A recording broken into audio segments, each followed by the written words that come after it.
Welcome back to the Cookout, where cook conversation, good people, and good energy always have a seat at the table. I'm half of your favorite co-host duo, the Alex Mack.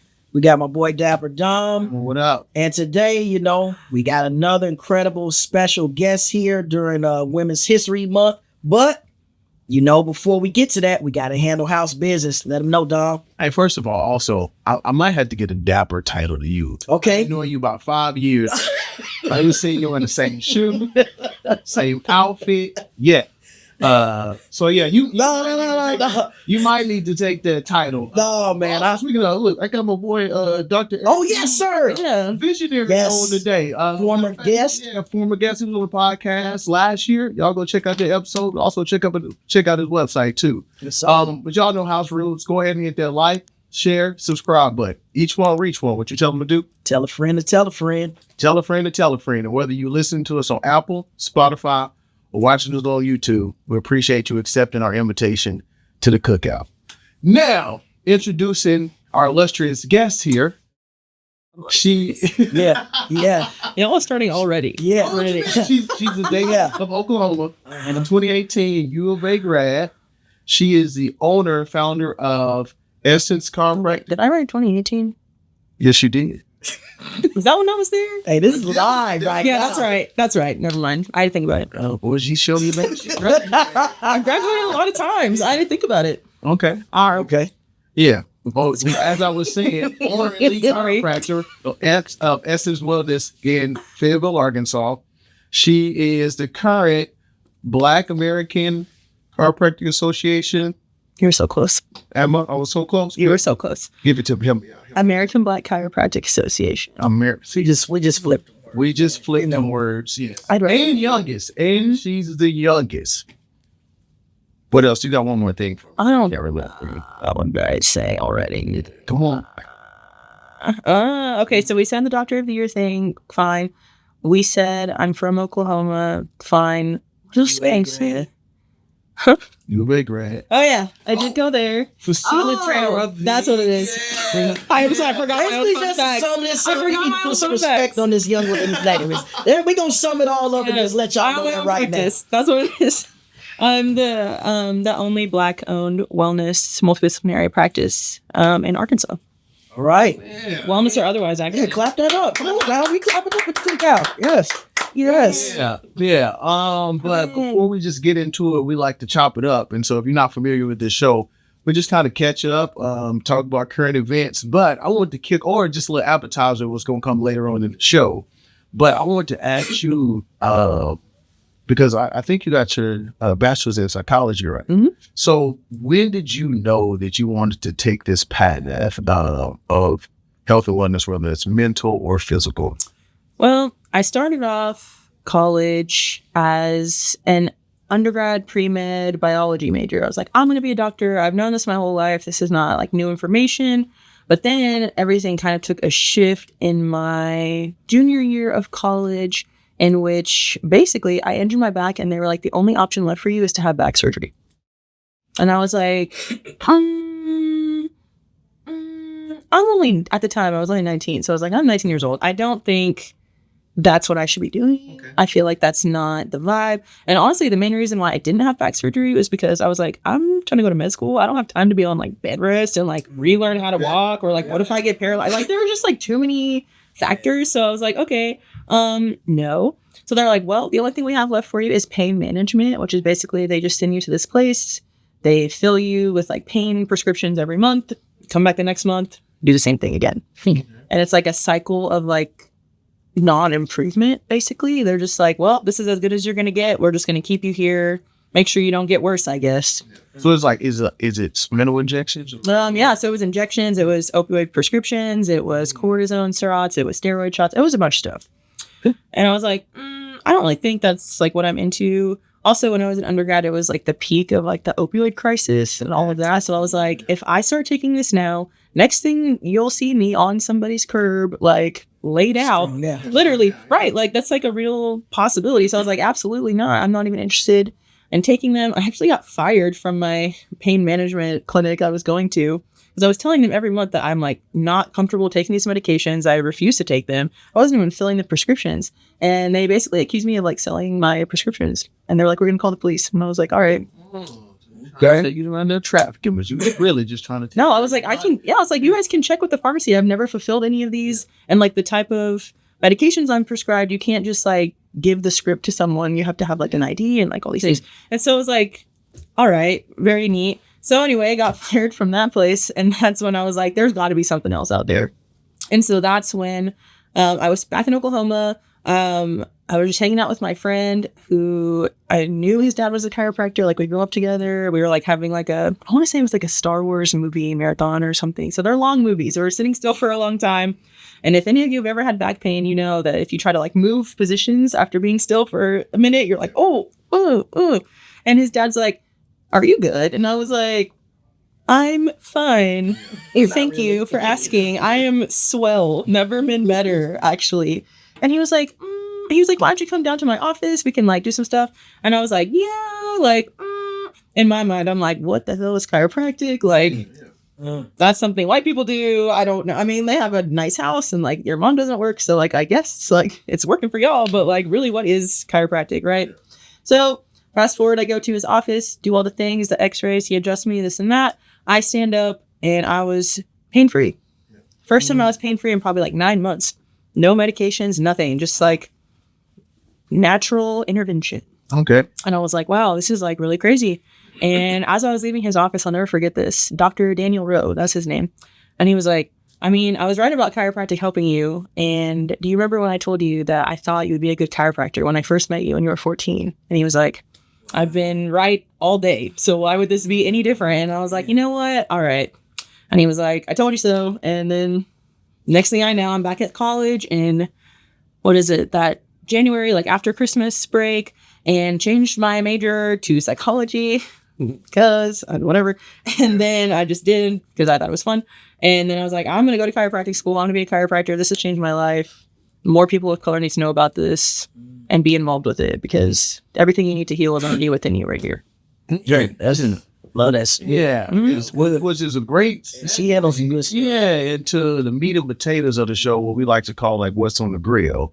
And so we're going to get more into, like how you said, white people stuff. So the stigmatism or the stereotype around chiropractic in our community. We're going to talk about what role does chiropractic care play in our whole wellness system and health system. Also, what are some things that you see in the patients that you treat? I know you work with athletes as well. And then just some practical things that we can do every day to kind of help with our posture, our spine, just overall health and wellness. But that's, since you brought it up, let's start with, because we talk about representation on this show a lot.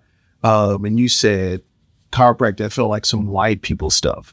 So I'm assuming, so you had never heard of a chiropractor before. Do you get that a lot from people? Oh, all the time. A majority of my patients, the two questions I ask everybody when you first come in, I'm like, have you ever seen a chiropractor before? No.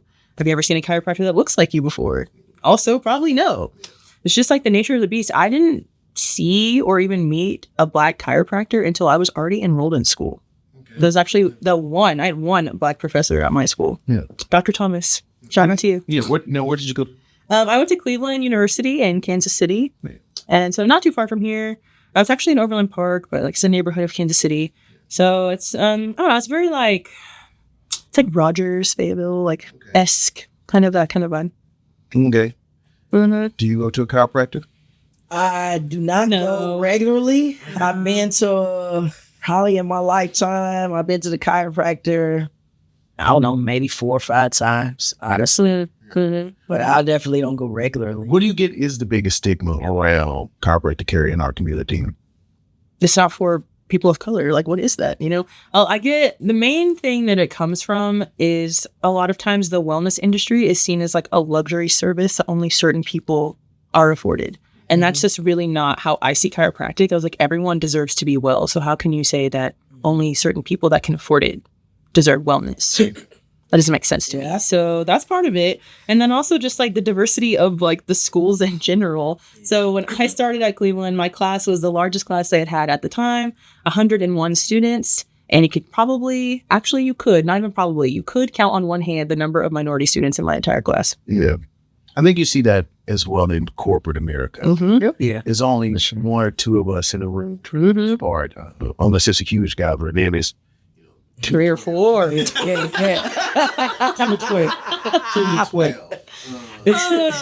Yeah. What role does chiropractic care play in the whole health ecosystem? Because, like you said, some people view it as a luxury, but I don't think it's really a luxury. It's something that we need to do on a regular basis. Yeah. The basis of my job, people think it's just like, oh, I was in a car accident, or I have like joint pain because I'm old, or something like that, or I'm an athlete, something like that. But really the main thing that I'm doing is nervous system regulation. It's not really about like joint pain and this and that, sure. But if you keep the path from your brain to your body totally clear of interference, it allows your whole body to work better together in a symbiosis and like a homeostasis as like one unit. And it also allows you to interact with your environment better. So that's why people who get adjusted don't get sick as often. They're not taking PTO to like, be on their deathbed or whatever. You're less likely, if you do get sick, it's not going to hit you as hard. People that get adjusted have less allergies. You also have a better quality of life, and you also live longer, actually. If you think about it, the origins of chiropractic actually started in ancient Egypt, and you know that they were on it when it came to like everything progressive. And then that idea made its way over to Asia, and that's kind of where like the main roots really proliferated that way. And then 2 dudes from Iowa were world traveling, went over to Asia, found the ideas of chiropractic, brought it back to Iowa, rebranded the name as chiropractic.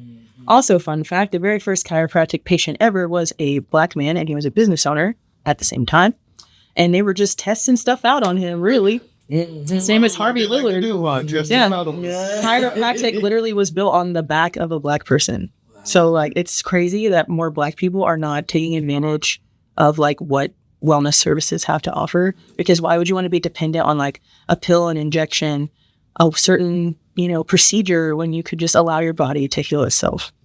How so in terms of, and I think those are some great kind of gems that you dropped on us, somebody that's just never done it before, like how are you, if I'm going to my doctor, is he saying, hey, I think you have this going on, you should go to a chiropractor? Like, how are people finding you in the right avenues? Because I think that's also the other thing, is like we have this whole, to me, I feel like healthcare in general in America is very reactionary versus preventative. It's like I'm when something happens, or oh man, my chest is tight, or I got a headache, then we go, and it might be one time a year, one every other year, versus like, hey, how do I maybe prevent those things from coming up? So how are people finding you now? And then what's the kind of avenue for people to find you, really kind of tapping in? So really, that's like something that I've been working on personally, and also with the American Black Chiropractic Association, is just to like increase access of chiropractic to the masses. Okay. So how do you do that? One,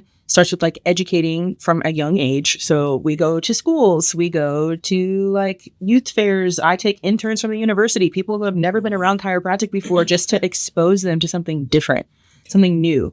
And then she'd be like, this is an option for you. Because, you can't like aspire to be something or want to do something you've never seen. Yeah. How could you? And so we start there. We also do a lot of like in-person advocacy. So like one of the first public front-facing events I did actually was with another person you guys know, Bang, at his music festival. I went, reached out to him. I was like, hey, I would like to like offer my services to your festival. I want to adjust all of the performers, the cast, the crew, the background people, everybody that's part of this. I just want to support you guys like in health through this. So I've done that. I've also worked with another person I know, Spida. I've done his festivals before.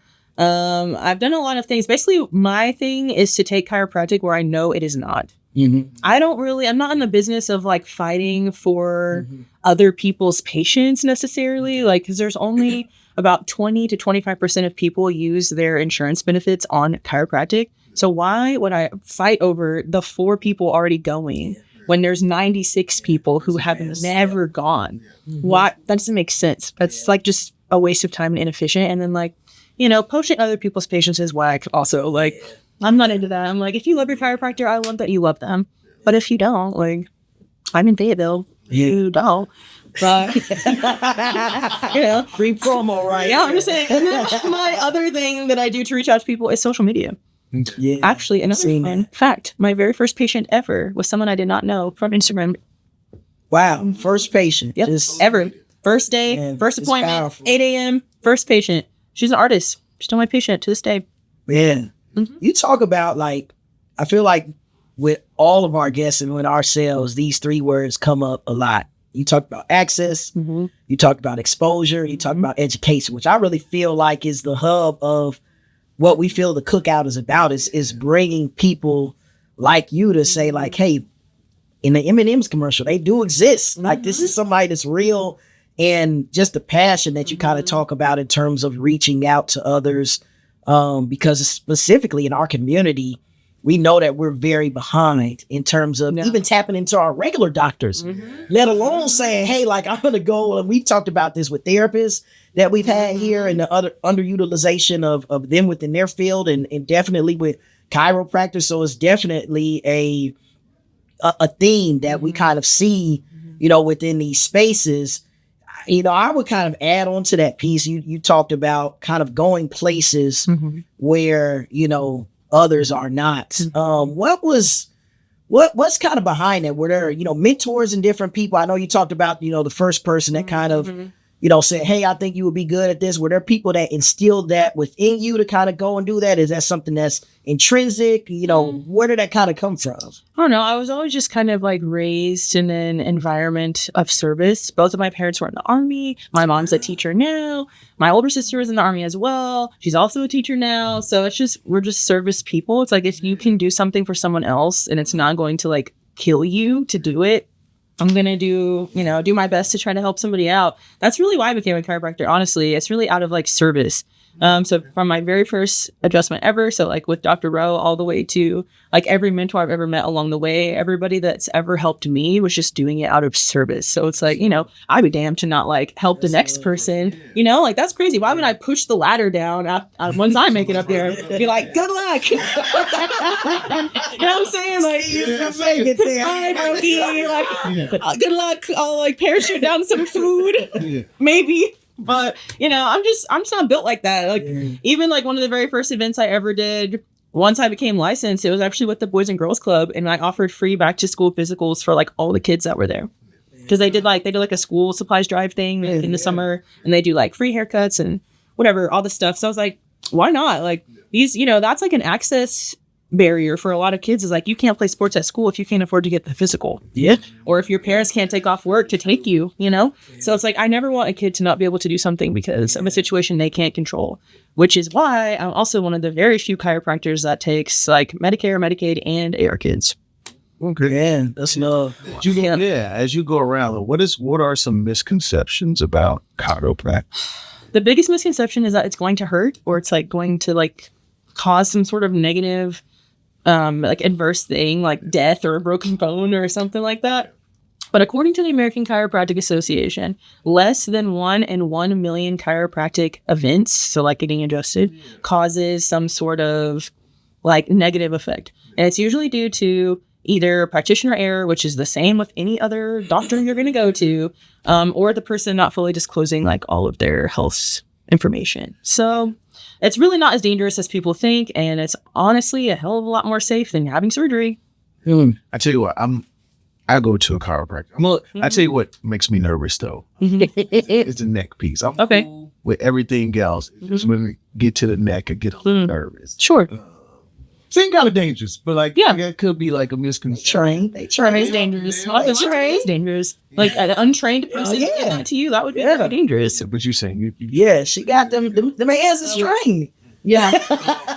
I think so. Speaking of, you pointing out doctor, do you get that a lot from chiropractors aren't real doctors? Every day. Let's talk about that. Like, what's your response to that with I actually went kind of viral on TikTok for this. Actually, I posted this video that was about misconceptions about chiropractics. Like, it's not real doctors. We're just making stuff up. It's not evidence based. Like, we're just him-hawing around with people's health or something. No, there's actually a lot of evidence-based research on this in regards to like efficacy, effectiveness for all kinds of population groups, whether you're a child, pregnant, athlete, elderly, regular person. It's significantly safer than like anything else that you're going to do. That's why it's called conservative care. Of course, there are like next level things you have to do sometimes. Like if chiropractic is just not enough, sometimes, okay, like that person really does need to have like shoulder surgery or something. Like that does happen. But in the whole time I've been in practice, I think it's been like maybe less than 5 times. So where I've like saw someone and I was like, look, it's not going to be safe to adjust you today. I need you to go like do this, and then we can like proceed. So that's not really like a real thing than like real doctor, I guess. I went to undergrad for 4 years. I went to chiropractic school for 4 years. I had to get nationally and state board certified to do this. National board exam is actually a 5-part exam. So you have 4 different parts, a PT part, and then the 4th part is also like a hands-on, like practical version of the exam. And so it's like a whole thing you have to do. It's not just like I took a weekend class and now I'm here, like type thing. No, it's a real thing. Also, I've heard, and this could be a misconception. We're trying to bust myths. Yeah, that's why we're here. Myth busted. Once you start going to a chiropractor, you're always going to have to go. It's not necessarily an always have to go. It's just that you know what it feels to be well and you want to maintain wellness. Yeah, I mean, think about it like this. You have a car. We all gotten one to get here today. Can you drive your car endlessly without changing the oil, relining the tires, changing the filters? I'm going to go with a no. You can't just, okay, same thing with the kitchen. You can't just use your favorite knife every single time without ever sharpening it or cleaning it. Why would your body be any different? This is the one thing that you have to ask with you everywhere. Yeah. Why would you not want to like maintain and fine tune the thing that takes you where you're going? Do people ever think that you and like a licensed massage therapist are like one and the same at times? Yes, a lot of times. I would kind of think that. I get a lot of messages. People are like, "Oh, so like we do have massage at our office. It's part of the." Say, once you yeah about all the services. Yes. So I mean, how they're different really quick. So massage is focused on soft tissue, so like muscles, tendons, ligaments, that sort of thing, like body work, I guess. And chiropractic is more based on like the structural and the function of those pieces that the muscles are moving. So they work together, actually. Yeah. So people think it's like, oh, I'm just gonna like do weird stuff and like touch you randomly and then be like, okay, whatever. But no, it's actually very calculated. Sometimes people say like, oh, if I see a chiropractor, they do the same thing every single time. Not necessarily. Maybe for you, because people, like everyone else, have habits. So your lifestyle habits, your work habits, whatever you're doing, your body's going to like store that stuff. And so you might get a similar adjustment every time because you do the same stuff. Yeah. So it's just based on you. Okay. But yeah, the services we have at SS Wellness are plenty. So chiropractic, massage, we have a Pilates studio with reformers. We have mental health. There's holistic health coaching, functional medicine. There's a doula group in there. There's some aesthetic stuff. So we have like waxing, facials, lashes. There's a couple of new services that aren't out yet, but are on the way that are more in the like cosmetology world. Okay. Yeah, a lot of cool stuff.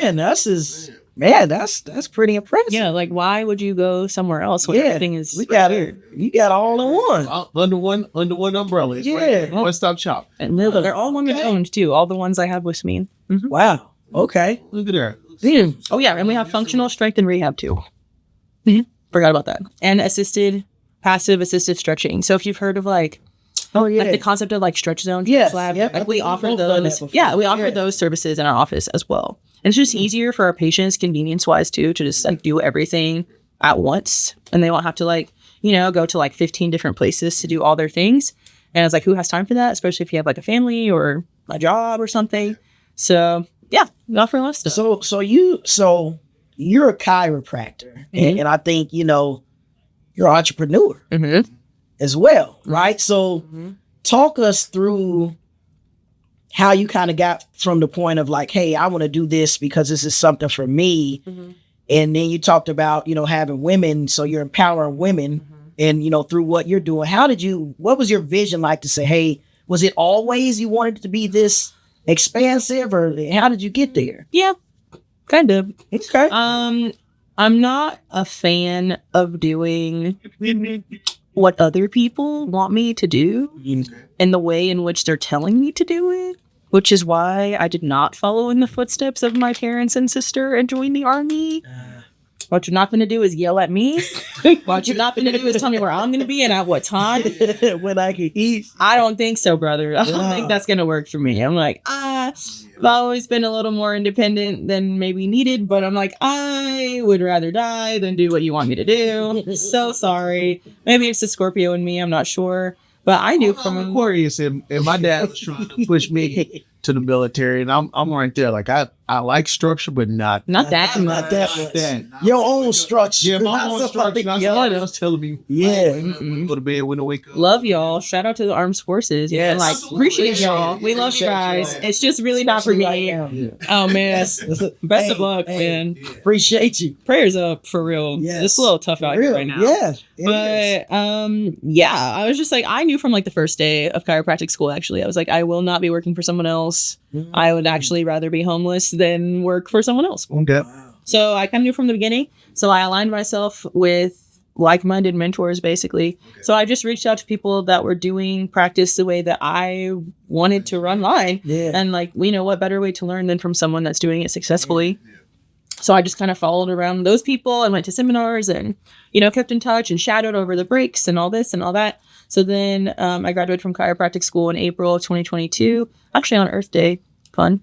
And then almost 1 year later, so May 1st of 2023 is when my office opened. Yeah. And I just spent that time from like March to May to build my practice up and kind of just like get everything together. I was doing a lot of networking events. I was doing a lot of like community service and outreach stuff, just like getting my name out there. All the way from my very, very first event I ever did, which was with the Girl Scouts in the Boys and Girls Club. And then that led to, I became the team chiropractor for the Fayetteville Women's Phoenix. Then I got into the NIL space with the Razorbacks, became the first chiropractor to do NIL in Arkansas. And they didn't really understand like what I was doing. Like they were like, what do you mean you want to you want to have social media ambassadors, but you're selling a service, not like a product. And I'm like, wellness is the product. I'm confused why you're confused. Like, I don't understand. Like, what do you mean? I'm like, okay. Like they're using their bodies every day at a high level. Why would you not want them to be as well as possible? Weird. But anyway, so I was like, all right, let's do that. And then that led to, working with college athletes that then go pro. So now they're Olympians, NBA, NFL, Team USA. Like they're all across the world doing amazing things now. And so that's kind of how my brand built to what it is now. And one of my athletes actually just recently ran in the Czech Republic and in China and was wearing like Essence chiropractic stuff across the world. All right. I mean, name another chiropractor that's like international. Okay, internationally known. I'm just saying. Hey, we love popping our collar around here. So hey, yeah. I know there's two type of different adjustments. Like in there, like the tool. But what's the little tool? Yep, there's like... Tell me the difference between like using your hands and using that tool. Okay, so there's two like main kinds. There's instrument assisted chiropractic. So like you just said, there's like TRT, there's activator methods. There's a bunch of different little hand tool like situations that you can use. They're very like specific. They're very gentle. It's not like anything too wild, too crazy. It's just like the exact thing. So that's really good for patients that are like, don't twist me up. I don't want to do all that. I just want to lay there. User community. We give you our options. We got you. Nervous like me with the neck. We got a little a la carte menu over here. There's options. Cookout. It's good to have a lot of different tools in your toolbox. And then let's say you have like an older person or, you're not going to like do a full body drop on someone that's like 95 years old. Yeah. You're just not going to do that. Or if you're in a car accident or if you're pregnant or, you're a kid, you can't use like that much pressure on a child or a baby.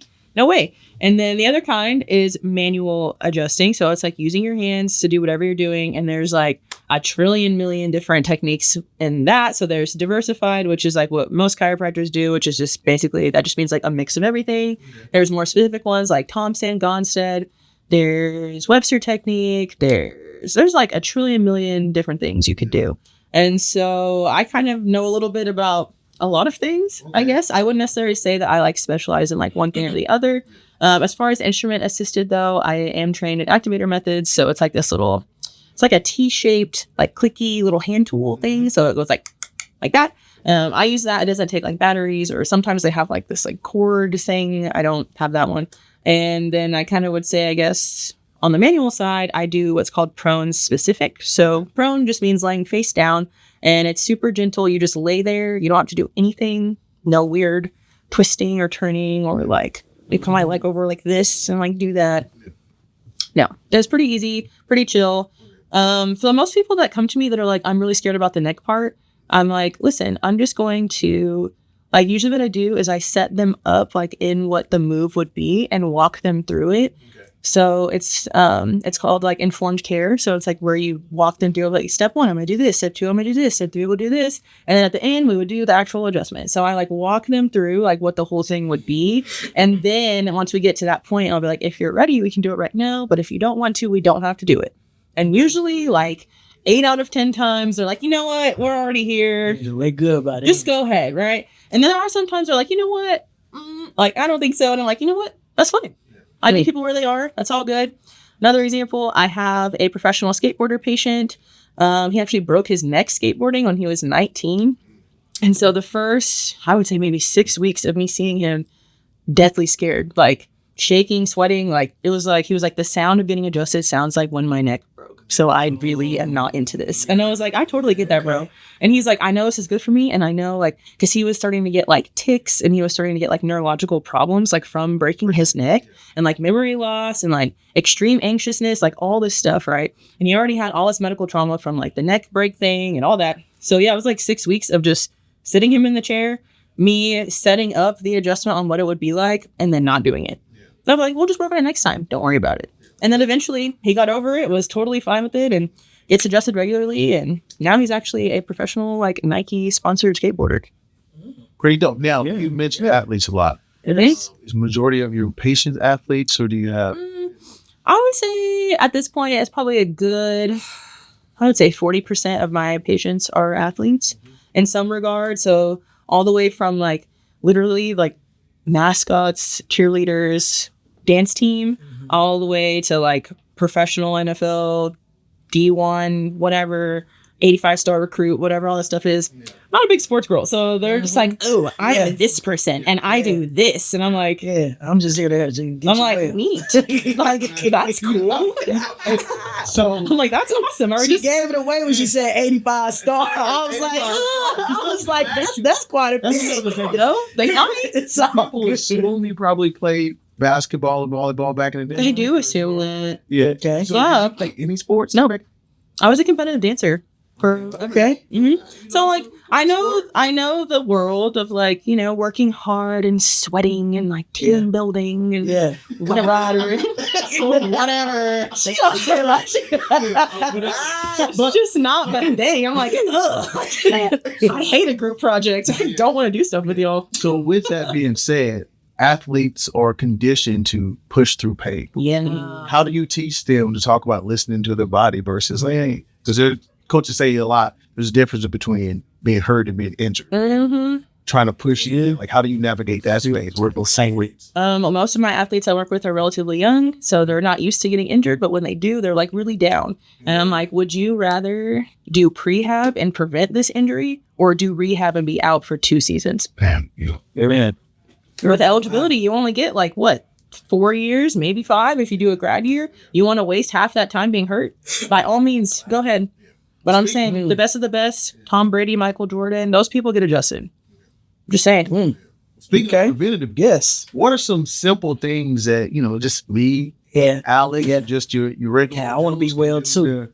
To make sure our posture is in good. Besides what you say, it's get adjusted on the rest. You say what's all like that or something? I'm straight. I am a bitch sloucher. I am. He's like, what can I do to be better? So I'm about to make an example out of you. Yeah, that. See, it's all good. I'm here for the people. Like, when I was in school, they really taught us. They were like, sitting is the new smoking. Sitting all day is just as bad for you as smoking, like long term. Why? Because your posture gets crazy. Your body isn't designed to be sitting for 8 hours a day. That's not what humans have been doing up until like of late. If you think about the whole like history of the whole world ever, sitting at a desk in front of a monitor that's also like burning the hell out of your eyes. No. I keep the UV lenses on me, okay, at all times. You talk about the computer. I was reading that the average American between any screens is 7 to 8 hours a day, and they were talking about something called like tech neck. Yes. Can you talk a little bit about that? So tech neck, there's two words. It either be tech neck or it could be text neck. Either one, it's the same thing. Same Appropriate. thing. But like it's like every 10 degrees that your head is tilting down is like 10 to 15 pounds of pressure on your neck. So if you're like looking fully down, like at your phone like this, that's like 60 pounds of pressure on your neck from just having a noggin on top of it. And if you're like a real big head person, that's probably more. Wow. So like, I'm assuming over time doing that, that'll a lot of wear and tear. deteriorate your cervical, so like your neck, cervical region, the discs, the actual articular pillars, like all that stuff is just really starting to wear down the more and more you do something, just like with anything. Same with like a career baseball player. They're going to probably have like a shoulder issue or they're going to have a hip issue because they're doing it every single day. Like same thing with you guys. If you're just sitting all day, even if you like commute, like a long commute to work, it counts as sitting, or like I have to do school pickup after school and you're sitting in line for like an hour and a half or something or whatever. I don't know. I don't have any kids. It seems like that's what I heard. Sources have said you might be in line forever. About 20, depending on when you get. Depending on if you got there late, you might be there, forever. So all the things, not great. But like one thing you can control for sure is like your workstation ergonomics. So like if this is your desk and your, stuff is here, you want your monitor to be like 90 degrees to where you are seeing. Yep. Or higher. Yeah. Okay. So if your monitor, like if this is your desk and your monitor is like here, that means you're looking down. No. Okay. So what can you do to fix that? You can put books under it. They make little risers, really anything to make your screen go from here to here. The higher, the better, actually. So even if you're looking up a little bit, that's actually a little bit better because you're increasing extension in your neck. So that's good. And it also kind of forces you to sit up better because if you're slouching and your screen's well up here, you won't be able to see it. Yeah. So it forces you by nature to sit better all day. Another thing you can do with your like office, you could do like a standing desk. So they have those like little things you can put on the desk that like rise it up, or you can just get like a fully like can move whatever desk. Some people even like to have like a walking pad. Another thing, it's like it's tough on the fashion department, but like a wide toe shoe. So like Crocs, unfortunately, or like sandals, or they even make like wide toe box like sneakers, but they're like ugly. So, I mean, if you're going to work out, I would wear something like that because it increases the ability and surface area of your feet to like use the muscles to be better. So a lot of people that actually have like low back, knee, hip pain, it's because they're wearing crazy shoes and never switch them. I know, like fashion. Yeah. I mean, I'm not wearing like the best shoe right now either. Heavy. Yeah. J's are heavy now. Heavy. Yeah, they J guy, but like wearing them 11s all day is just man. Yeah. Matter of fact, I made a TikTok when I took them off. Like it's fun to wear for a little while, of course. Like I don't want to like cramp your style too bad. But if you're gonna be like exercising or like working a long shift, something like a Hoka, a Brooks, something that's a little bit wider in regards to like giving your feet room to move will be the best. You can even, if you don't want to do that, you don't want to sacrifice your shoe game. Like I still have a lot of patients that want to do their stilettos or this or that. There are like toe separators you can buy to wear at home to like stretch your feet out like after work. And it's like, like when like you get a pedicure and they put those little things it's basically that. But they're like reusable. So it's not just like a little foam thing. Like they make like silicone ones or whatever, things like that. Really just like training the intrinsic muscles of your feet to be stronger allows your whole body to work better, because like if you don't have a firm base, like a firm foundation, how the hell is like the rest of it not supposed to catch up? Actually working out either with no shoes. Mm-hmm. Like barefoot joints. They have those. They have wide toe box shoes. Like there's a brand that's called I think they're called Vivo barefoot shoes, I think. They literally are designed for that type of stuff because your body is only as strong as the base. So that's why people have a lot of like ankle instability problems as well, because they're not taking care of their feet properly. Well, at the Cookout, we like to say you go leave more food on your plate. So before you give our listeners and viewers something to put on their to-go plate at the cookout, Okay. what are you bringing Yes. to the cookout? I mean, what are you putting on your to-go Favorite plate? section. I always bring my table. It's in my car right now. So you bring your table to the cookout. What about food-wise? I don't cook. Next question. She said, I will look, I will clean. What do you take from the cookout then? Since you only at least bring A very full to-go plate. So what you putting on? I'm the What's your like, go-to okay, fine. to-go plate? I'm You the, wanna do like, come- I'll to-go bring plate.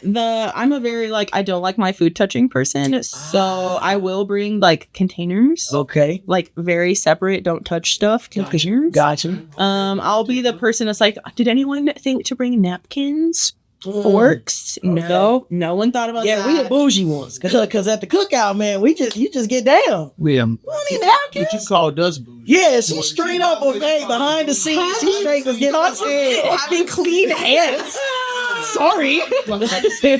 Yeah. Wow. man. No. Everyone with the napkin. I ain't never seen nobody in the group that say, who's bringing the napkins, Yeah. man? I don't know where the rib tip's gonna be I'm at, just a man. girl. I Okay, we I'm not got gonna you. do all that. We got you. You know, and if you have your cute little like cookout Yeah. fit on, you're not Yes. trying to have sauce everywhere. Right, And then okay. there's kids. We- Don't touch me, bro. Like, Yeah. back up. If you have a sauce, Yeah. a dampness fingers, at all, yeah. I'm like, Okay. like, I will We got Heisman you. a child. So, So what are you putting in your separate? Okay. What's your napkins and cutlery? honestly, I'll usually like my husband and I, we will like divide and conquer and try all the stuff, and I'll be like, okay, like This what I like. this was gross. This Mhm. was not it. This was a hitter. Let's get 2 of those. As honestly, it just depends. I'm really a sides girl. I don't really eat like too much meat these days, honestly. I like a good side though, a mac and cheese, a greens. Okay. I like a cornbread.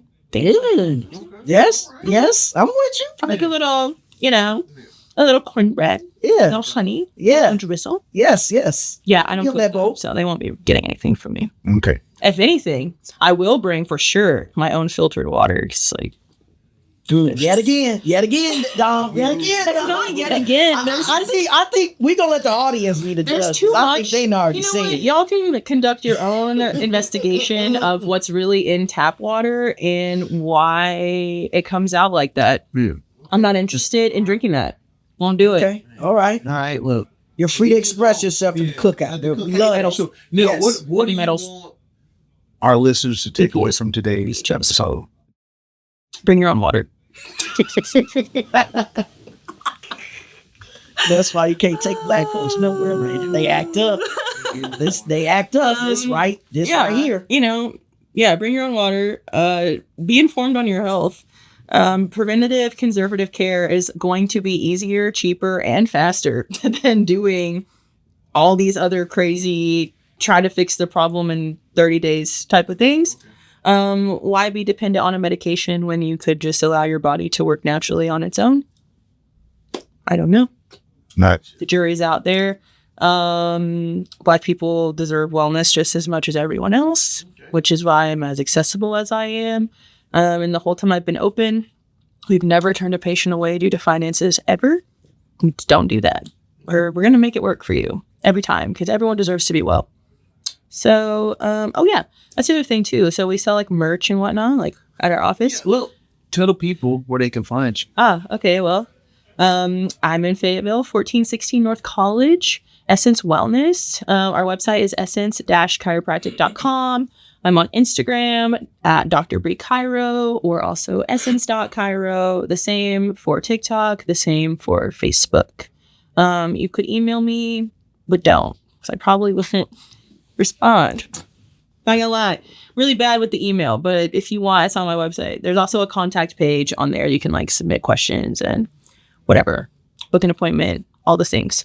Our merch is on there too. That's also part of it. We sell merch at our office. It's just like the stuff we were wearing around the office, and our patients were like, "Oh, that's really cute." Like, "Oh, well, you're so fashionable." And I'm like, like, I know. So we made like a little store, and now whenever you buy something on our store, all the money. What? I mean, that's literally what happened. Literally, this girl was like, she was like, "Oh, you're so cute." She's like, "You're so cute," and I was like, "Oh, like you're so cute." And, girls. Anyway. So we have a thing on there, our merch page, and all the money, the proceeds from all the merch goes into a fund. We call it the Essence Angel Fund, and that's the money that actually goes towards paying off our other patients' bills. Oh. So like our own community is like supporting the other members of our community.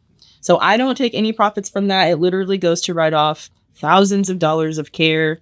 For example, we had one recently, a gentleman who was a custodian for Fayetteville schools for like 20 years. He was like a patient of ours. He recently just retired, and we basically cleared his entire bill because of our community. And I was like, like for someone that's been taking care of like the students and the schools for so long, like I can never take money from someone like that. Just couldn't do it. $2 an offer plate for somebody like that. Right? Yeah. What do you take away from? What you want our listeners and viewers to take? Yeah. What'd you learn today? Besides making sure I need to have a napkin when I eat at the cookout. Oh my God. For me, it's your talents are not for you alone, but for others to benefit from. That's what I got for what she put together. She talked a lot about service. And I think that it's incredible, what she's doing for the community, not only for our community, but for her community as a woman. So that's what I think that this is all about. Like we can, maybe I'm on a kumbaya type of vibe right now, but I feel like as a world, if we all were giving some of ourselves to say, hey, this is not just for me to benefit from materialistically, get the biggest house, the nicest car, the nicest clothes, but how can I help pour into others? I think we would be, in a better place. So that's where I ended up, man. Gotcha.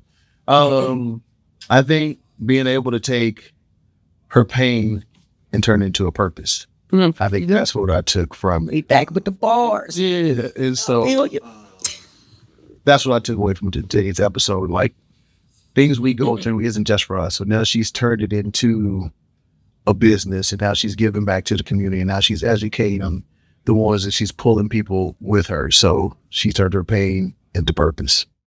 Damn, I love that. Yeah. Can't beat that, man. Well, we appreciate y'all pulling up to the cookout with us. We'll see y'all not next week. Couple weeks. Some week. Somewhere. See y'all sometime. All right, we out.